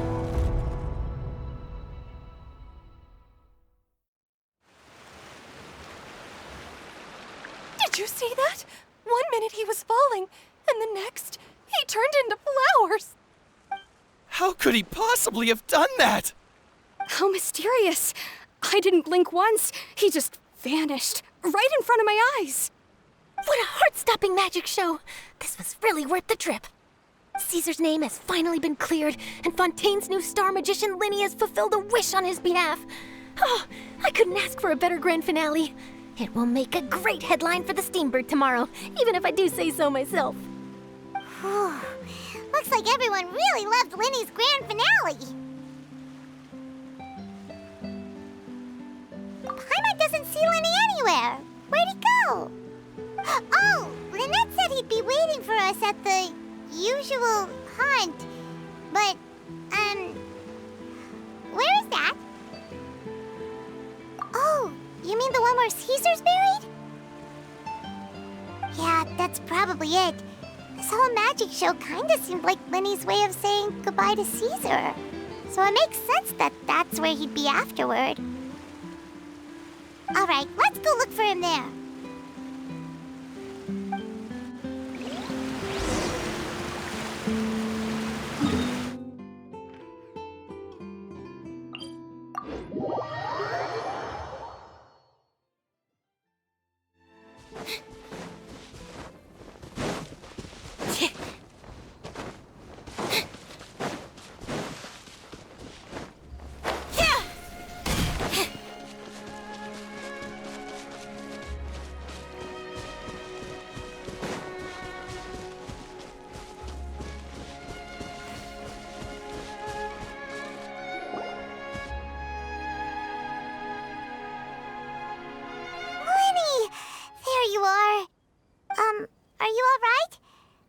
Was scared to death when the chain broke. Paimon was sure something had gone horribly wrong. Magic is a performance art. A magician has to get creative to keep the audience on tenterhooks. That's our job. So I tweaked Caesar's original setup a little to keep it fresh. I was honestly a little nervous during the live performance. The thought of falling, suddenly feeling weightless, seeing the sky and the ground spinning and spinning. Sometimes, I can't help but wonder what Caesar thought in those final moments. Did he regret taking Gemma and Lorenzo on? Or did he believe that it was his own slip-up right until the end? You know, Paimon's been wanting to ask you about something ever since we were in Caesar's workshop. You learned magic from Caesar once, didn't you? When was that? After I joined the House of the Hearth. To be honest, Lynette and I had an agenda when we approached him. I told you about my past before, remember? As a young boy, I survived by secretly learning magic from street performers. I'd watch their tricks and try to figure out how they were done. But I quickly realized that observation alone could only get me so far. What I saw was the polished final performance, but the rigorous training they put in behind the scenes remained invisible to me. I needed to learn how to improve my sleight of hand, hone my misdirection skills, and make niftier props.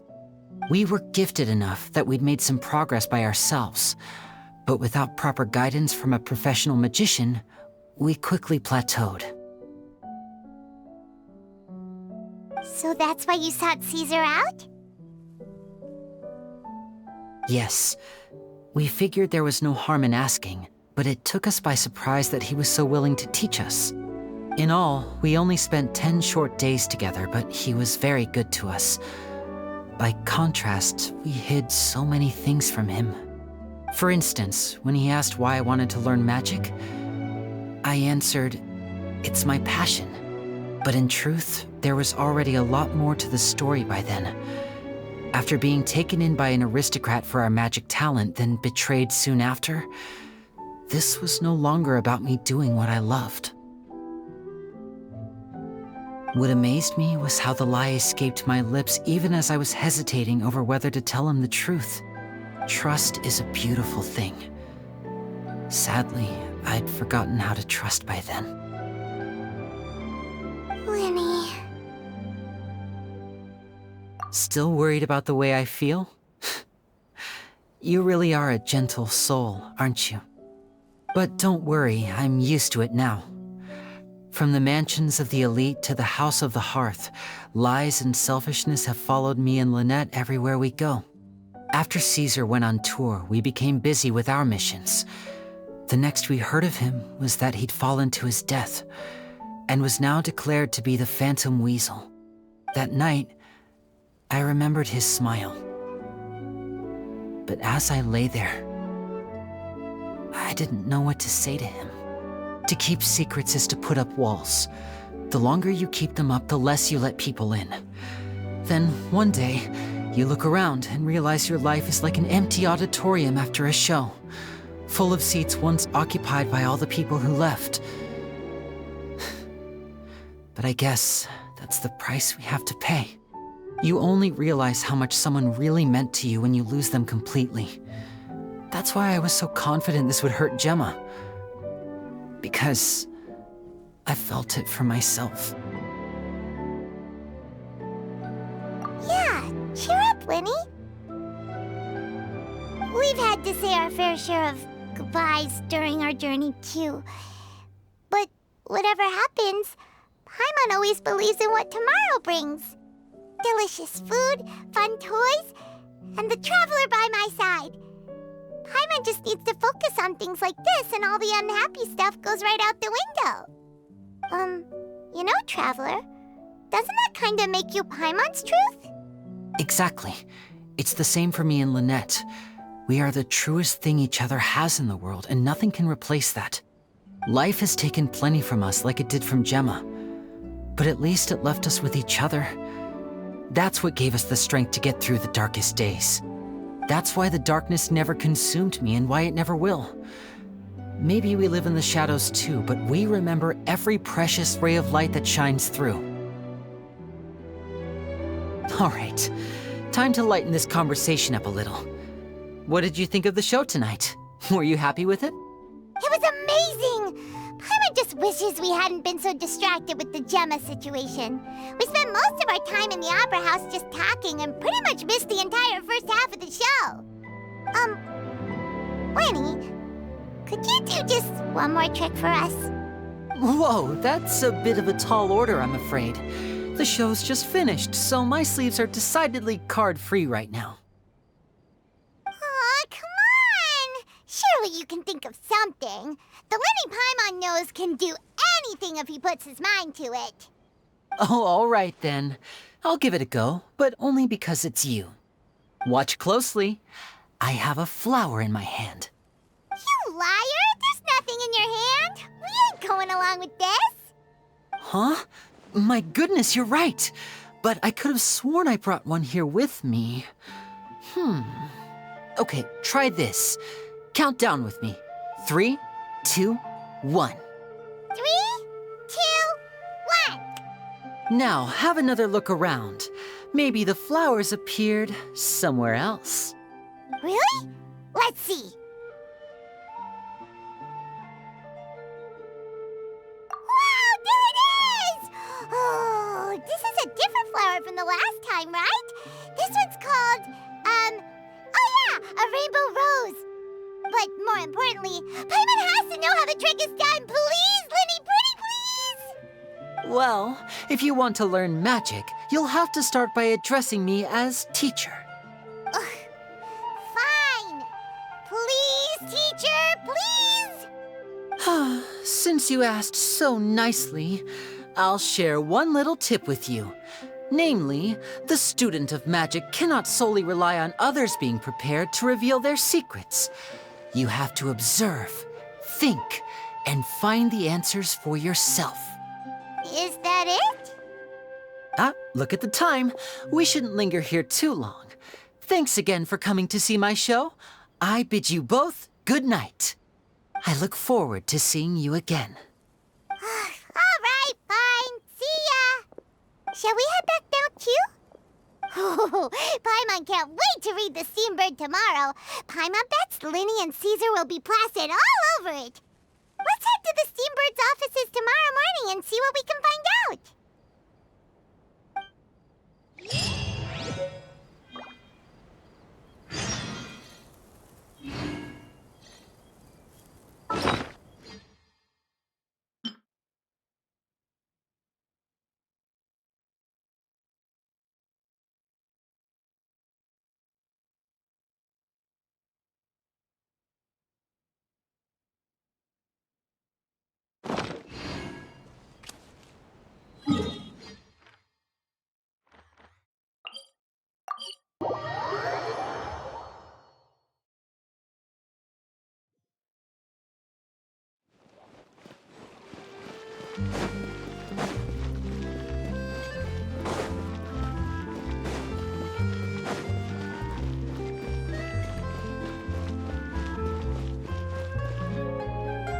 I'm very sorry, Charlotte, but my sister and I are quite busy today.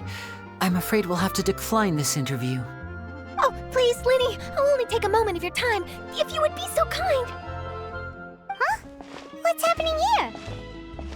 I spent all night writing my piece about the Phantom Weasel, and it was going to go to print this morning. But just as dawn broke, I suddenly received news that Caesar's fiancée, Gemma, had contacted the guards and confessed to having been the real Phantom Weasel all along. That was quick.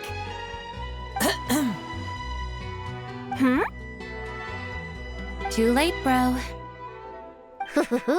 That was quick, you say? It sounds like I've got some catching up to do. Please, fill me in. Whoops. Aha! My instincts did not lead me astray. You do have something to hide. Gemma turning herself in must have something to do with Linny's performance last night.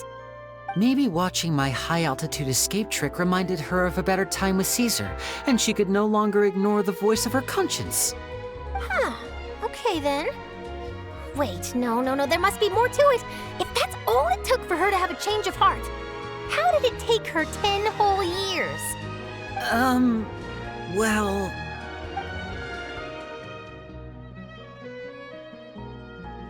Oh, I remember now! You and Gemma were nowhere to be found after the show. What happened between you? Quickfire question! Where did you all go after the show? Oh, we went to the cemetery and Linny did a private magic trick just for us. Actually, glad you mentioned it, because that reminds Paimon, guess what? Linny started using rainbow roses in his tricks. What? I don't recall ever having received a rainbow rose from you myself. Is this supposed to mean that they're more important to you than your own sister? No, I just, What the... What now? Oh, did Paimon say something wrong again? This is getting pretty awkward. What do we do, Traveler? Seems like this interview wasn't meant to be. Well, never mind. There's always next time. Forgive my persistence, but when there's explosive news waiting to be found, I can't turn away. The news about Gemma has already made waves, and I'll stop at nothing to get to the bottom of it all. Apparently, one of the things she said to the guards was that her final wish is to see Lorenzo one last time. There's clearly a web of complicated relationships there. Can't blame me for being curious. All right, I guess I'll leave you to continue the rest of your conversation in peace. Bye for now.